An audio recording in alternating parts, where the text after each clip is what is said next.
When the lockdown began, it was springtime in Milton. The cherry was in blossom. The schools had 2 weeks to go till the Easter holidays. The sun was shining. As a church, we could no longer meet together to worship, so we had to learn how to make films and get to grips with Zoom. Although the church hall couldn't be used for worship, it could be used for emergency food distribution.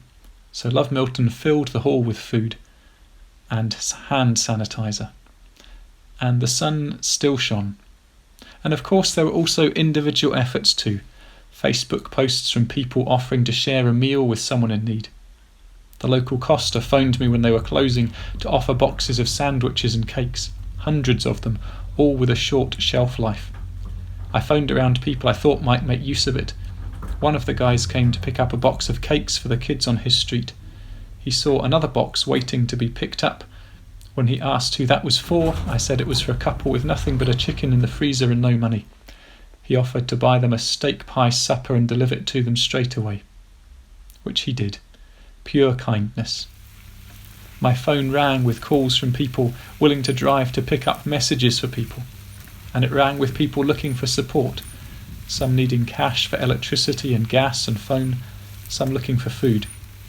No one who asked went away empty. And we, as a family, knocked on our neighbours' doors to offer to get their shopping, an offer gratefully received by one elderly couple. But the other couple had already been asked by their neighbours on the other side if they needed help. And worries about money and whether we would manage the demand came to nothing. Of course, there were rainy days too, deaths and people in hospital. Phone calls rather than face-to-face visits, people feeling isolated and frightened. A local Facebook page, No One Seems to Care, started naming local people who had died and encouraging people to stand in their gardens as the hearse passed as a sign of their respect. And of course there were the Thursday claps for the NHS. And springtime turned into summer, and still it continued, and so did the support. Meeting was a bit easier now, and I visited folks in their homes. For those not on Facebook or Zoom, I would bring round my laptop and let them watch the church services I'd made. Palm Sunday, Good Friday, Easter Sunday, VE Day, Pentecost, VJ Day. One lady in the high flats had been in touch needing food, but she needed more. She was due to give birth to her first child and had no family nearby. There were prenatal midwife appointments, then help getting to hospital to deliver, and of course coming home with a new baby. A Facebook appeal got her inundated with baby clothes, presents, blankets, bottles, 4 car seats, 2 buggies.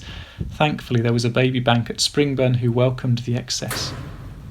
Now the baby is growing, but help is still needed, because it's hard to look after a baby on your own at the best of times. Harder still at the moment. And summer has turned to autumn.